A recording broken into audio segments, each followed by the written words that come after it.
they had I believe they had a 1 million BTU wood burner. And then, I mean, this thing was 2 stories tall. And Jair's commentary on it is hilarious. And they actually, when we're walking up outside the building, there's like a 2.5 story stack of just a pile of pallets. And Jair's like, man, what are you guys having, a bonfire? And the guy kind of jokes around. He's like, well, kind of. And we walk in and we see this thing. And then with the Jug Dealers, with a podcast you need in your feed, teaching the game like you never seen. Jared, Gabe, Rambo, true OGs, masters of the globe, set your mind free. From Denver, Colorado, where the data's green. We set the data points for the SOPs. Jug Dealers Podcast, yes indeed. Hey, everybody. Welcome back to the Jug Dealers Podcast. All things cannabis and lifestyle related, brought to you by the good people at 5E. And we have a new sponsor, JugDealers.net. So for all your needs, you can go to JugDealers.net. You'll be able to actually find a variety of things there. We will get some merch that's going up there, obviously all of our products. So, I know for years people have been, even at every show we do, here, there, and everywhere. It's like people want the shirts, they want the hats, they want everything. So you can see we got a few of the things up behind us, and slowly but surely we'll be building up the website. But Jug Dealers with an S, Jug Dealers, because there's 2 of us. There's actually more of us, but anyway. There's a bunch of dealers. JugDealers.net. We wanted .com. If that jug band out there that's at JugDealers.com that rando jug wants to band, give that up, then whatever. Dude, they haven't even touched it in 15 years, something like that. Yeah. It's pretty funny. So if any of you loyal listeners can figure out a way to get us JugDealers.com, and that band seems defunct. So, and they haven't had a gig in 15 years. So anyhow, hey man, what we should do is we should hit them up and say we want them to play a gig, and maybe they'd respond. Maybe they come like, holy shit, nobody has tried to book us in 15 years. All right, and I digress. And then we surprise them. Hey, here's $1,000 for JugDealers.com. Take it. And it's just like, just real quick, get the signature, we're done. I believe we did inquire about it. I think the number they wanted was 10 grand. Yeah. So I believe it might have even been 20. Oh my God. So anyway, I digress. It is great to be back behind the mic. Thank you for all the loyal listeners.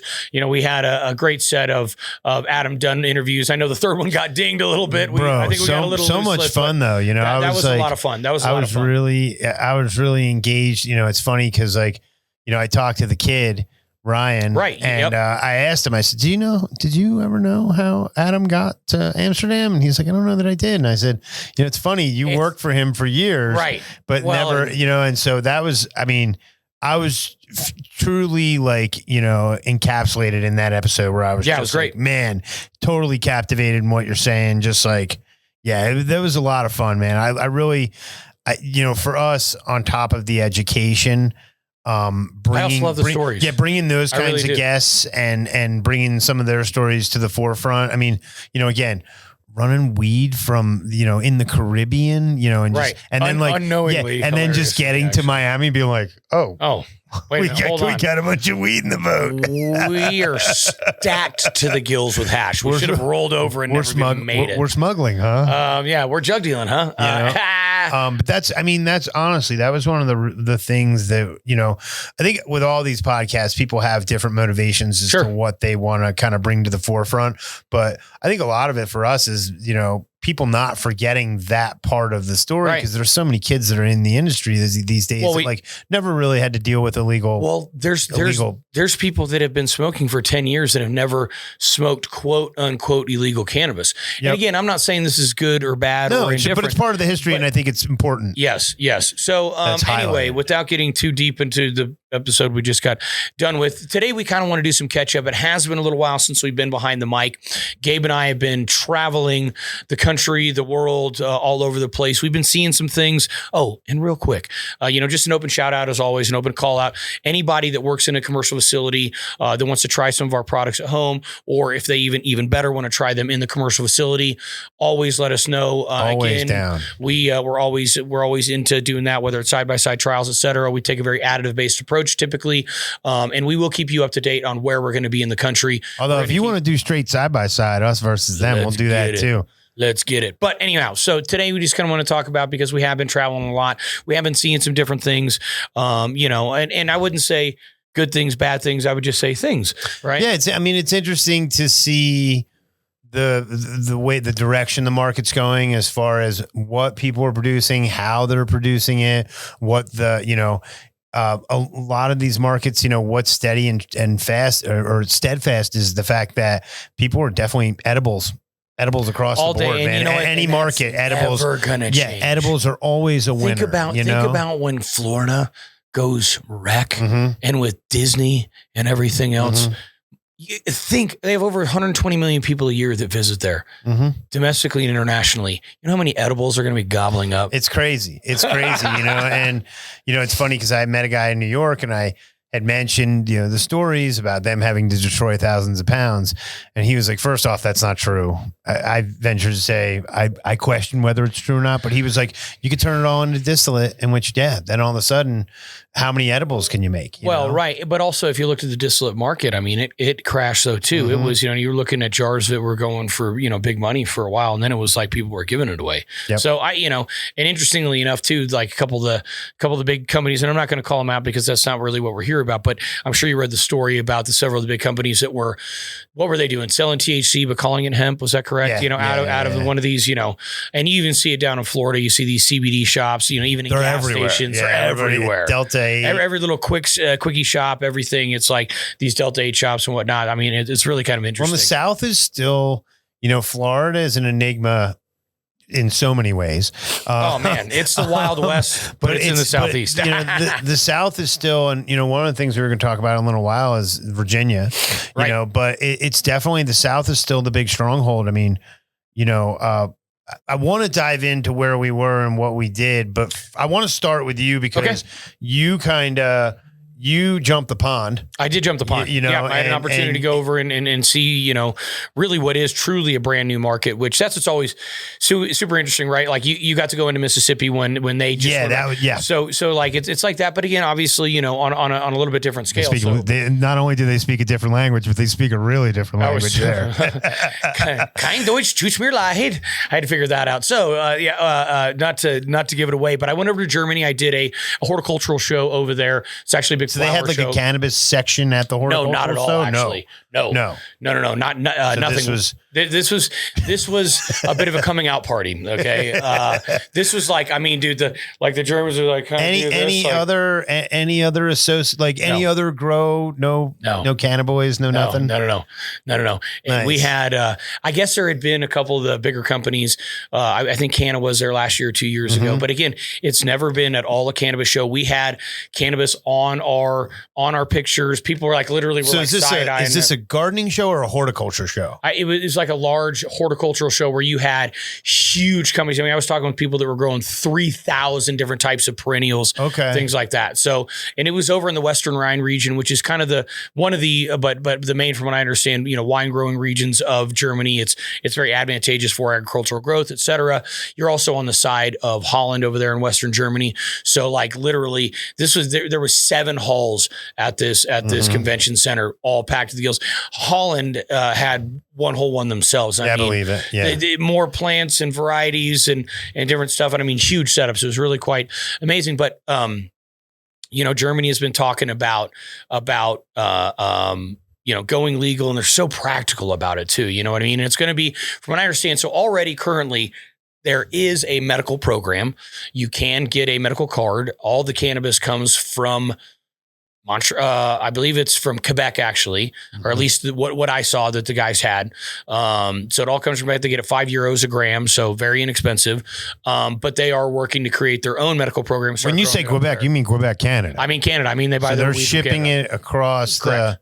So that's so interesting to hear. Well, it gives you an idea of that's how Canada still has a market. Yeah, and it's because they can export it where we can't export it. We can't even export state to state, much less we don't have the. It's interesting. We're not a Commonwealth country, right? So we don't have that ability to tax wise trade within those countries. Things like Australia, New Zealand, Canada. Obviously, the UK is a little bit.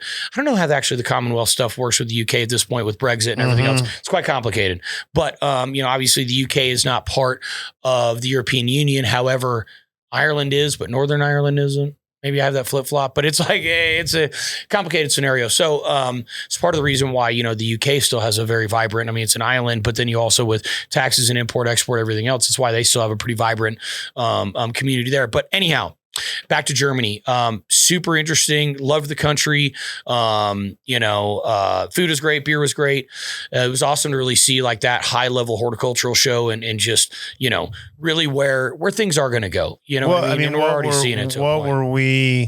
What were we representing over there when you were there? So I was with one of our distributors over there that's distributing. So the whole lighting. Yeah. Lighting, so there was lighting, there was nutrients, dehumidification, all stuff that we commonly know in the cannabis industry that they wouldn't necessarily be familiar with. But again, already people were coming. They know it's coming. So you have, high-end experienced horticultural farmers that are absolutely going to be looking to potentially get into this. So that's why we wanted to be on the front end of things.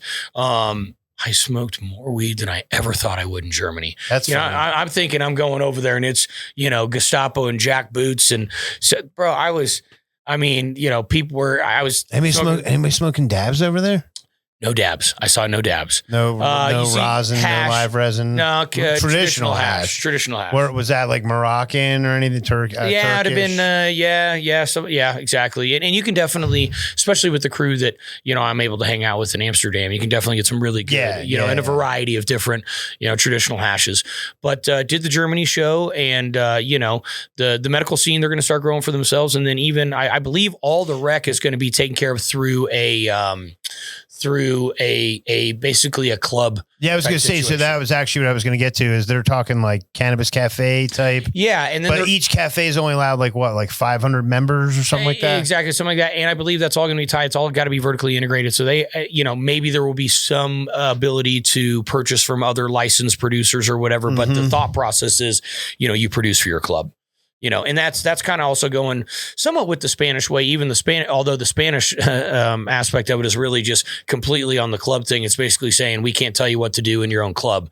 But if you were to walk out with it, you're immediately breaking the law. Whereas I don't think it's going to be like that in Germany, but that's where you purchase it. You can consume it there and then you can also leave with it there. Right. So the clubs and that's what's going to be, coming out big on the recreational side. Nice. You buy your 2 ounces a day, smoke a half ounce, right? And sell an ounce and a half to the homies. Right. Yeah. Nice. Yeah, good deal. Great deal. Great deal. One of the things that I actually found very interesting, and again, you see the architecture, you see the way the Germans operate, you see these, and here's the other thing. I'll tell you right now, I rarely, if ever, feel of average or below average height. Walking around with all these Dutch and German folks, I was like, wow, these are... It's like being at a Primus concert. Dude. I was like, these are big people, man. So it was also funny too, because my wife has always told me that she's, I had basically he's German on both sides, blah, blah. And I was kind of like, yeah, whatever. And I looked at it and I was like, huh. She really is. You know what I mean? But had a wonderful time. The funniest thing, and one of the last things I'll talk about is, again, the German practicality. So apparently you actually have an ability to drive high there. And tell me more. So, and again, you can't make this shit up, man. You really can't. So take note on this one, people. Take note here. Okay. So you get let's just call it 0.5 gram a day is what your prescription is, right?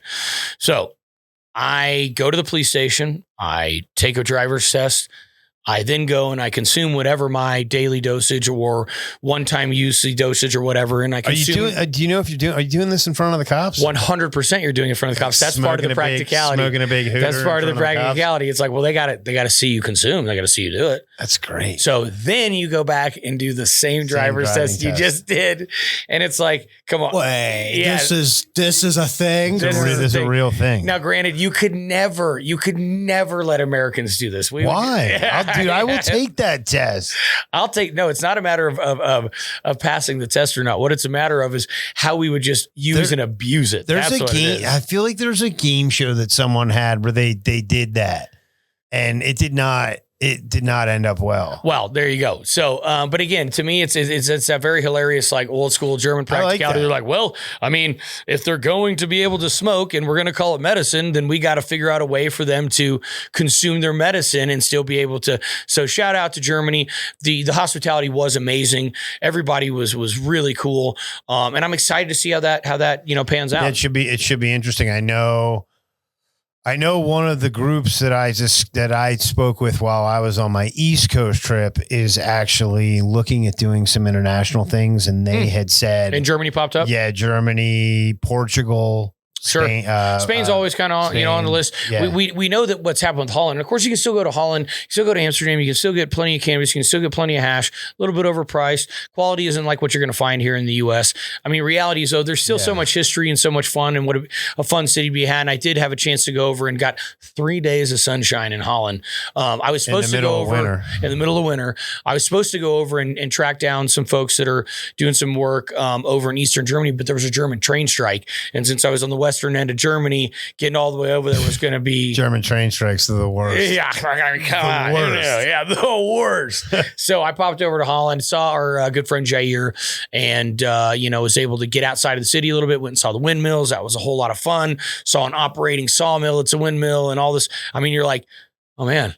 Yeah, I guess they weren't using these things for electricity, were they? No. They were using them as mills. Well, and the whole like the drive shaft, central drive shaft, like that was one of the pinnacle inventions of the Dutch, and was really propelled them, especially in the naval world, because they were actually could build 5 ships to every one of everybody else. So the naval dominance and just exploded. And they still build. I think they built Bezos's boat, possibly. Like they do a lot of ships. They still build some. They do. Ships. I want to say it's like Rotterdam. I think is where that's kind of the industrial where Bezos's ship came out of. Well, and that's also why it got completely bombed out in the war. But Amsterdam didn't really get touched because there was no industry there. Right. Yeah. Just a bunch of nice canals. Just a bunch of nice canals.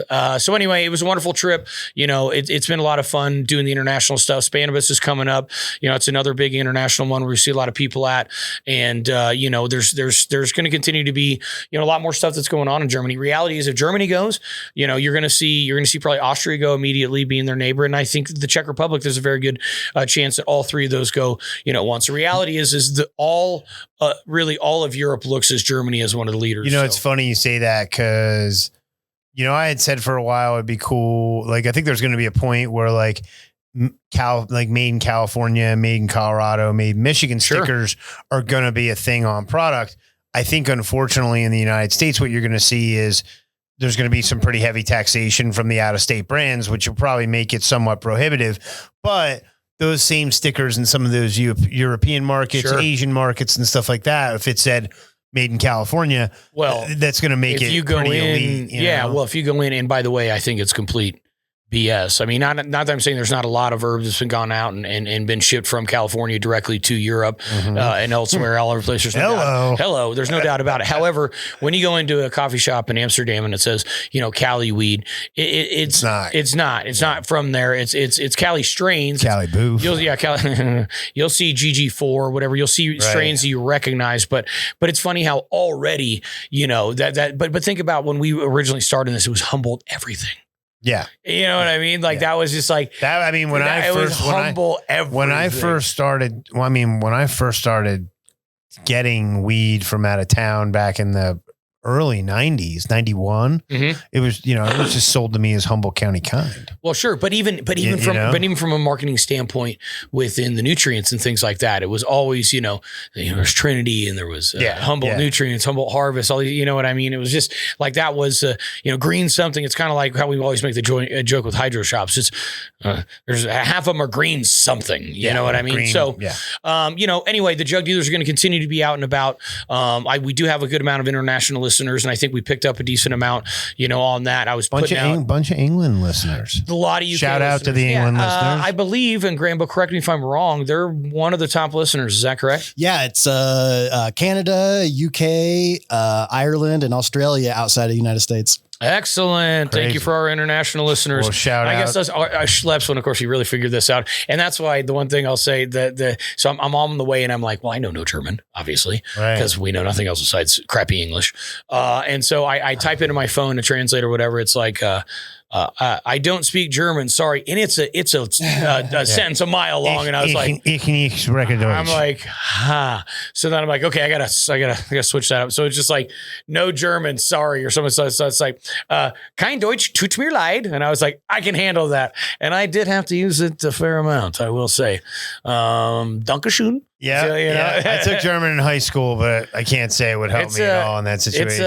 It's definitely a tough one. But shout out to our Germany listeners. You are going to see Winter Frost available in Germany. You know, we were at Urban Grow in Dusseldorf, a beautiful hydro shop. Shout out to Urban Grow Dusseldorf. We'll tag you guys as well. Different than Urban Roots in Tampa, Florida. Different than which Urban Roots was in your Tampa. next visit. Segue.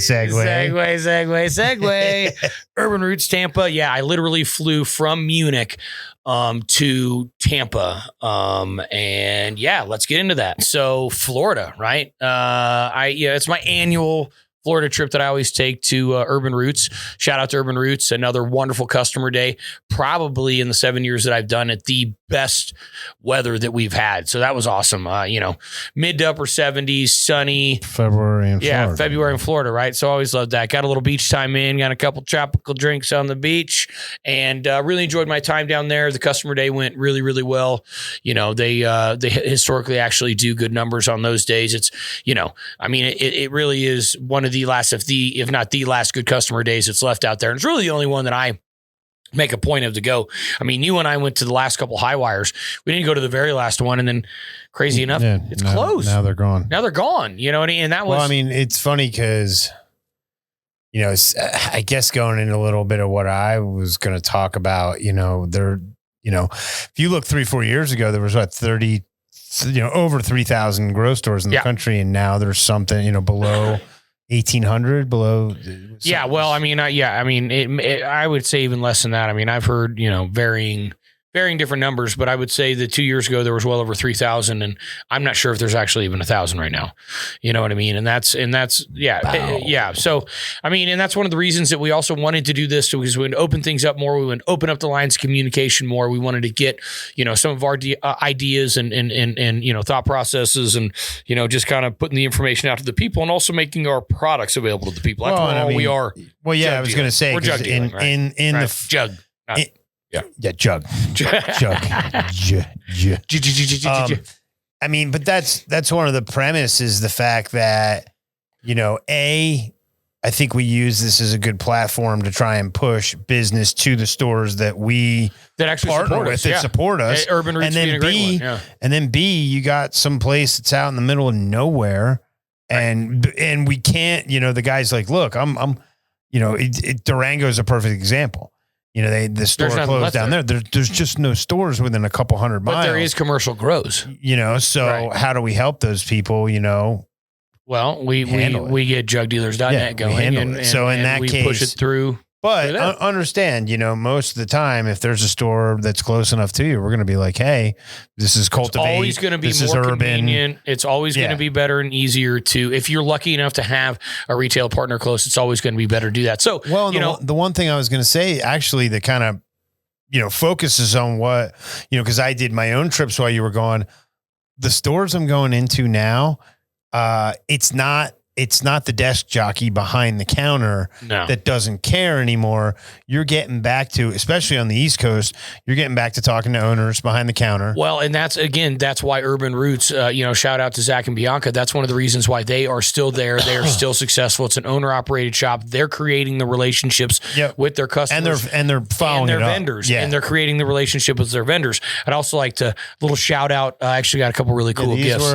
These were pretty. Yeah. So shout out to Colby. Who's always, like, last year he brought me the charcuterie board. He's a real crafty fella. And I was setting up for the show, and he came in and gave us one of these little, it's like, all burned or whatever, printer burned. It's super cool. Yeah. Cool. It's funny to see. Thank you. It's funny to see people support us like that. We got that one dude who wrote he wrote a couple rap songs. Yeah, we've got. If you're watching now, you probably saw the new intro. Shout out to Cannabis Vibe. He made us a Jug Dealers podcast. Dude, that was when you played me the first version. I thought that one was good. Yeah. He made several versions, and he wants to make more. Yeah, the guy's awesome. Look, we love the support. And honestly, like I had always thought about, like, the fabric of the studio coming together by having things like this. So, thank you for our supporters out there. Again, wonderful time in Florida. Thanks for everybody that came out to Urban Roots, all the vendors included. Saw a bunch of great friends, both new and old, and got Neil down there, which is always a lot of fun. Always fun getting Neil down there. The man. Hopefully have him on soon. Yeah. Well, I guess a little teaser. He is supposed to be on rather soon. I'm not sure the order of the show, so hopefully I'm not screwing this up. I don't think you are on this one. Yeah, I think everybody realizes, we're just here to have fun and put some good information out there and, deal some jugs wherever we can. So that was my trip, Germany, Holland, and Tampa. And that was almost 3 weeks on the road. I'll be honest. It felt like a very long time because it was. And then I passed Jair off to you, my friend, on the East Coast. It's funny because I actually did a little trip in Colorado just before that. That's right. Check, see the market. See what's going on. Interesting to see, again, I saw a difference. I saw a couple stores with owner operators. Right. Then I saw a couple stores where they were like, hey, we're going to a wholesale model, in which we even support those guys still. If you have commercial accounts that you're rocking through, and that's the way you want to rock it, but it was definitely interesting to see because, I've been here a long time. I remember my first visit to a grow shop in 1996 when you were not to date yourself. Yeah, not to date myself, but to date myself. But it was definitely, again, Jair was joking around because he wanted to make T-shirts that said legalize growing tomatoes. You know what I mean? Because back in the day, that was what you said. It was always tomatoes. And so high-end tomatoes. To see that evolution where you've watched all these grow shops expand over the years and get bigger. And then all of a sudden, with the dawn of this giant commercial market in which you would have expected the stores to kind of stick around. And then all of a sudden you're seeing direct sales from some of these companies. Well, but it's also, it's like asking a chef to be like, oh, we got to go down to King Super. It's like, no, man, I want to go buy from the farm, or I want to buy from, anymore. Well, Amazon revolutionized a lot of that. Well, let's say crippled it. I don't know about revolution. Yeah, I won't disagree. That's the word because, the one thing I point out to people is like, you're never going to get that customer service. You're not going to, and that's one thing I've always appreciated about the stores. And even pre-COVID, there was already a model that was going pretty heavily towards online sales. Well, that just took it and really, really accelerated. And that's, so I make the joke, when was the last time you went to a shoe store? I legitimately can't tell you the last time I went to a shoe store.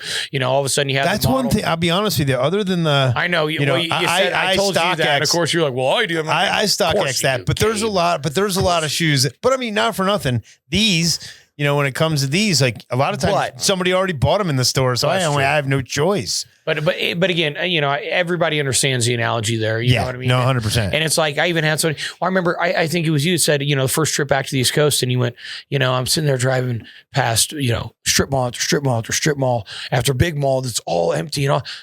Why would I think that our retail business wouldn't be affected just like every other retail business was, right? Mm-hmm. So were we a bit lucky in the sense that we were considered, at least here in Colorado, and I think pretty much everywhere, as essential, right? Because we were gardening, into gardening and working with gardening stores. And that was obviously very fortunate. In fact, there were some good years there, then followed by really, really, really difficult years.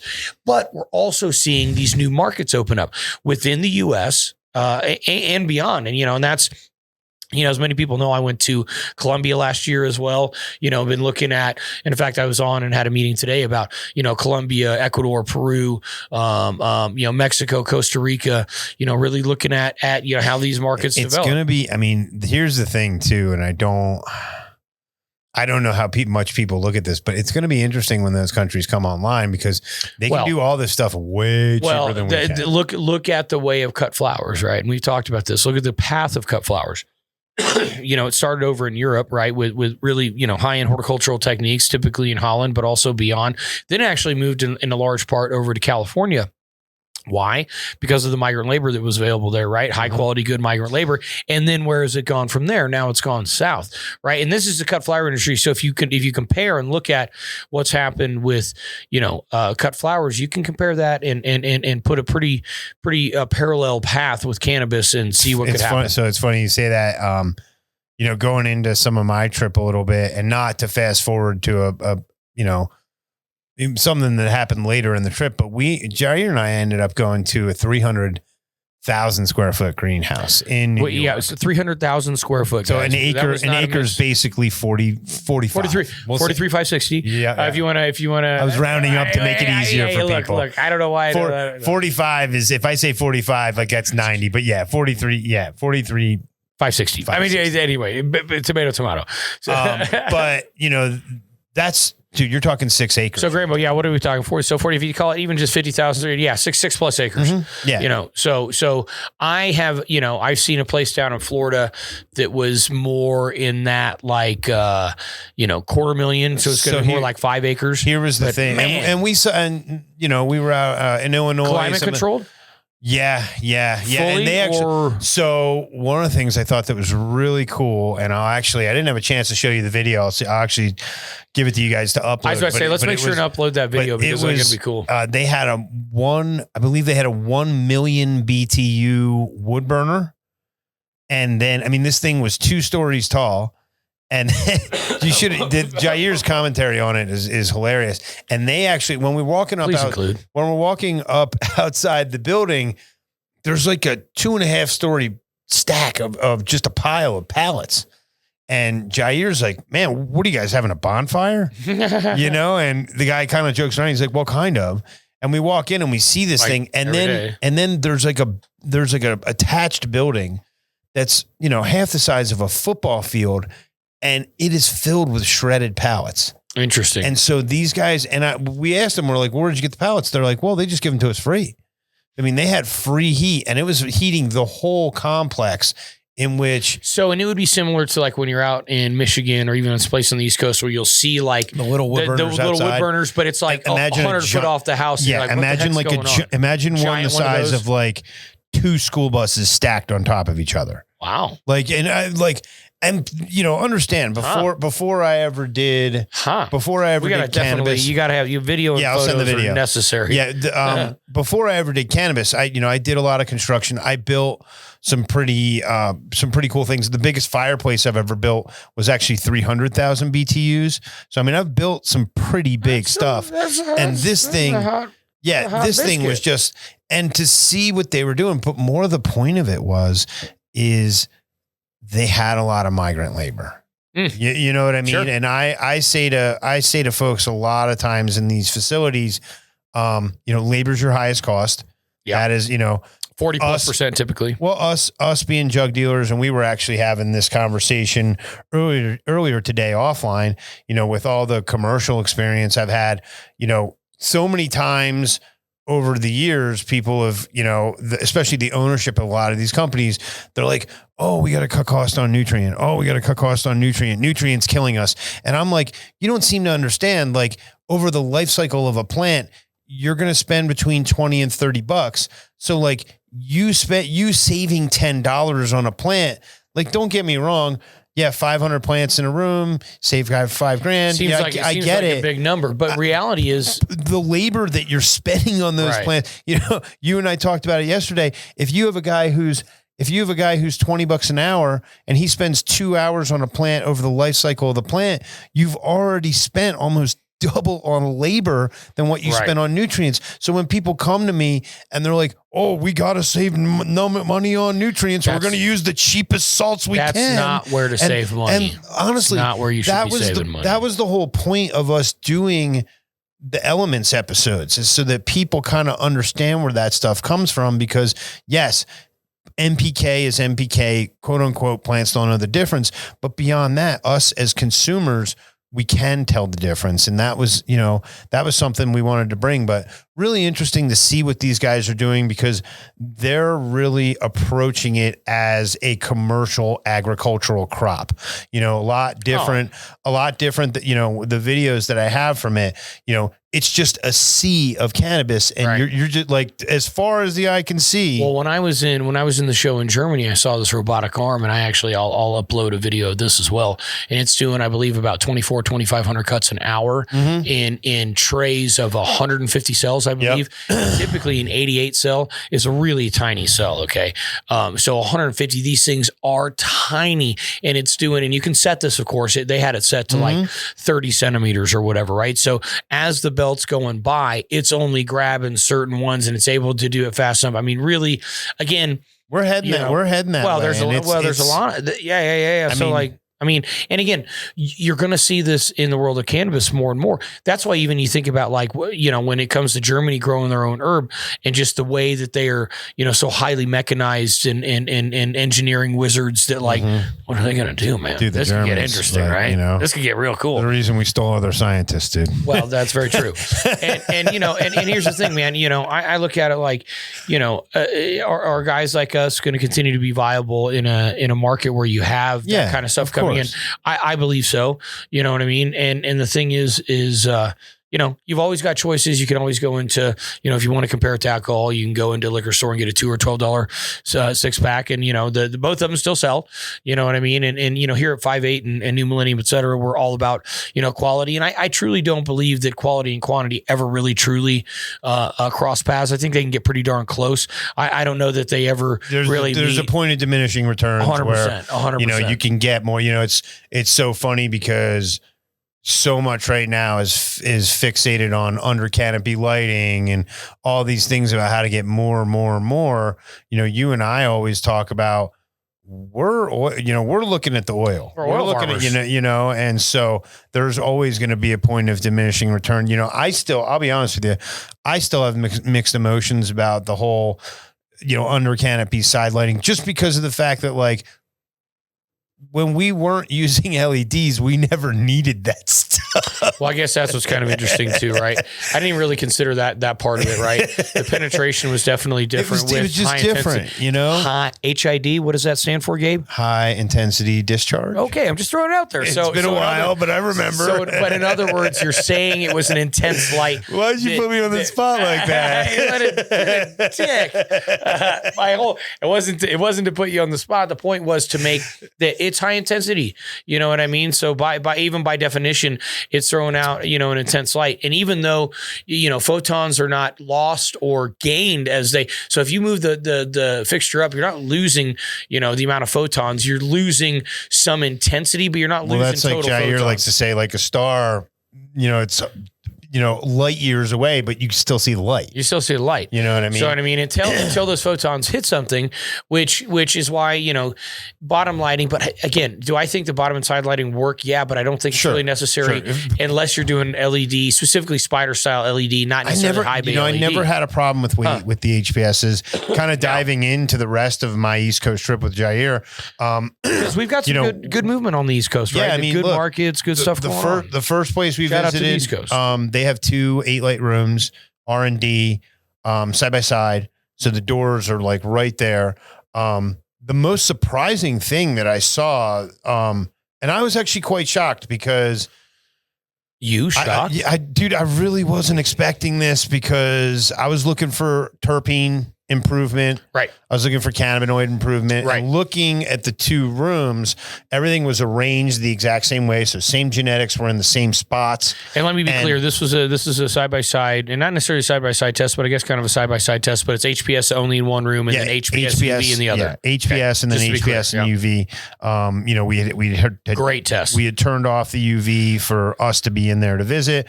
But the room with the UV was visibly larger.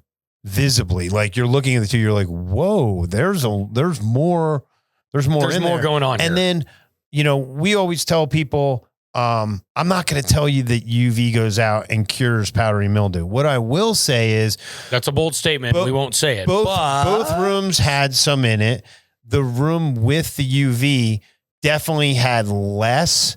I would say significantly less. Not that there was a ton in there, but the other thing I would say is, had the under canopy been cleaned up a little bit better and there had been a little more airflow in there, this garden's kind of quirky because they actually, the way the building was originally designed, they don't have fans.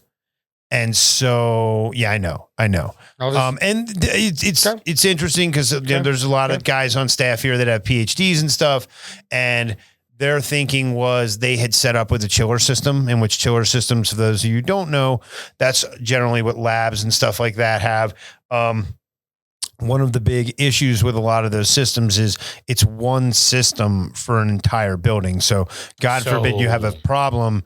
It's night, bye-bye. Bye-bye. And so a lot of people don't use these systems, but the people that do use them, they're expensive, but they're thinking they're having a lab quality situation, in which I still think air needs to move. Well, okay. Let me just, I want to go over this real quick, and I'm glad you brought this up. And I even think this was something that I had, and this is spontaneous, but it's part for IPM. well, and I'll take this way deeper than that even. I mean, there's something called the boundary layer, which is a static layer that's around the leaf, specifically on the bottom side of the leaf, that prevents gas exchange if it's there. And to reduce the boundary layer, airflow over it reduces that boundary layer. There's got to be stratification. You know what I mean? So by having just no air movement, I would think you could restrict gas flow, which then is going to restrict transpiration, which is going to restrict uptake over time. So I really believe in, and not aggressive airflow. I do think when we were young growers, and kind of some of the things that we had read early on, let us to believe that, but unnecessarily so, that we needed to beat the shit out of our plants. But with that being said, we don't need to do that. But good airflow does help with pests. It does help with pests being able to stay on there. It's going to help with pests, and obviously, having some vertical air mixing and things like that for CO2 flow. And again, and people don't talk about this. I don't know why a lot, but that boundary layer, reducing that boundary layer, reducing and eliminating that boundary layer to create open gas flow is going to be better for the plant overall. Are these things that can be, measured very easily? Well, no. I mean, it's just kind of one of those things, like, and again, like I say, we're at best, we're plant janitors. It's put that environment together for it. Don't overly beat it up. Our job to make it right. Exactly. Something goes wrong, we make it right. Create the right positive stresses at the right times to get what? Oil, because again, we're oil farmers. So, I thought it was interesting for you on the East Coast to seeing some of these, what really are high-end lab quality type setups, all the way to like a little more on really the horticulturally driven side with 300,000 square. That 300,000 square, they were open top benches on cinder blocks. So, and I'll tell you what, by the way, I'm not saying that can't work. Hey, look, I'm going to throw this out there right now. I said it to Jair when we were walking out. I said, I've seen a lot of really crappy gardens in really nice buildings. And this was by far the nicest garden I've seen in a crappy building. Really, I don't want to say crappy, because it was a decent facility, but it was, I mean, look, when I see tables on cinder blocks, like Jerome was asking me how far it was off the floor, and I was like, well, a cinder block's 16 inches. Let me see here. It's got two of those. So it was definitely an interesting situation, but I will tell you, the garden looked unbelievably healthy from these guys. I was actually really impressed. Hey guys, plants are amazing. Plants are resilient. They love the sun, man. Plants, they love the sun. And even to that, the last thing that I'll finish up on here is, speaking to you, I also have a project down in Florida that we got a bunch of really good video of, that we're going to be putting some professional stuff out as well, on top of some of the white paper stuff that we're getting back on the UV. But the same thing, the vigor, which is not something that we what you and I were really, assuming and hoping was going to be terpenes number one, cannabinoids That's number where two. I thought, yeah. Which is what we've seen. We were hoping on some pest and disease suppression, which we have seen. We definitely have seen. Vigor. The thicker stems, the bigger leaves, like here's the thing. I wasn't necessarily expecting that, but we are seeing it. And by the way, just to remind you guys, it's only 1.5 watts per square foot additional. So there's no more intensity there. It's just the addition of spectrum, not intensity. There were definitely a couple things. There were definitely a couple things that I learned just through watching and through observing the data and through seeing some of the effects over the last year. Talking to our one partners, the Bubba Diagonal was the only one that across the board, every single test showed improvements. every single harvest. There were a couple ones where one harvest it showed some improvements. One harvest it stayed pretty nominal. I mean, the big thing was they were changing more than one thing. Well, and there's no reduction there's no elimination of variables. That made for some tough, some data that probably wasn't as good as it should have been. I would say but I can definitely say terpenes pretty much across the board. Yeah, that's one that we've seen. But again, we're also seeing some of these side stuff. So I would say, stay tuned on that, because we're going to continue to bring you good information on that, and we're continuing to get good information back. The other thing that I think I really want to get through to people on that aspect is, when people started, one of the things that Jair and I talked about on the East Coast is, the LED, the morphology is different. Everything that's involved is different. I think something that I've ascertained over time is the fact that I feel like genetics that were bred under HPS grow better under HPS. Well, it wasn't necessarily bred; it was selected, but even selected and then bred, because there's people now who've been breeding and only breeding under LEDs. Sure, and in which those plants will grow better under LEDs. Oh, unquestionably. Perfect example is the sours, is the OGs, without a doubt, because these things still grow better under HPSs. Yeah. And that's what they were selected. That was a selection pressure. And a lot of people like to think that they can break phenotype for some reason. And remember, genotype plus environment equals phenotype. Environment, a large part of environment being your spectrum, your light, your environment. You know what I mean? Yep. So we talk a lot about selecting for your environment. And I think that that's one of the fun things as we go out and about, is we get to educate the people on, just put these thoughts in their head. I just want to get ideas in people's heads and let them come to these kind of conclusions. So, but that being said, learning about the UV. So, ironically enough, Jair and I were watching a video about the intensity of the UV, in which the UVC is the most intense, which is what our fixture has. But realistically, it is very cultivar specific, because of how they can handle that intensity, because plants can actually, and I didn't know this until we watched this video, but plants can actually experience sunburn as well, which is, as you and I say, one of the reasons it starts to build that oil sweater, as we call it, because it's really doing its best to be like sunscreen. Hey, whoa, stop burning me. Which again is one of these positive stresses by putting on that that natural sunscreen, exactly, that oil. Which again we've been really seeing. But are you going to have a morphological difference in a variety that's come more of an Afghan variety that's high mountain, that's used to that kind of heavy UV, as opposed to being an equatorial? And by the way, and notice I'm shying away from saying indica and sativa. Yeah, because that's bullshit. Broadleaf, anyway. We both agree on that. Yeah, it's drug variety or non-drug variety, and it's narrowly for broadleaf, drug or not. That's all there is. Well, and I would say, even just looking at that magic mushroom you gave me, that's a narrow leaf, but I would say that's a short flowering time narrow leaf. Oh, absolutely. You know what I mean? And I've only been growing it and your 30 days. Chemistry versus my chemistry, yada, yada, yada. Shout out to Abstract Genetics for the magic mushroom. That's who that's from? Florida. Yeah, Abstract Genetics. I was just saying, I was actually just talking to Archive about that.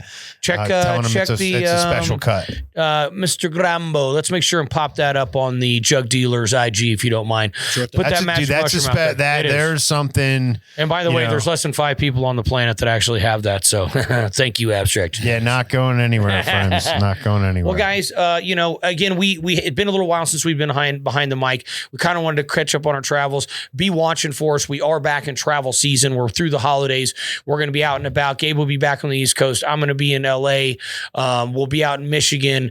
We'll be back down in Florida. Lots going on this year. So we will keep you guys up to date on that. Again, if anybody is looking for samples, hit us up on the Jug Dealers Instagram. Be watching for JugDealers.net to come online very, very soon here. Thank you guys for your support. Gabe, thank you for everything that you do. Peace out. Appreciate you guys. Love you.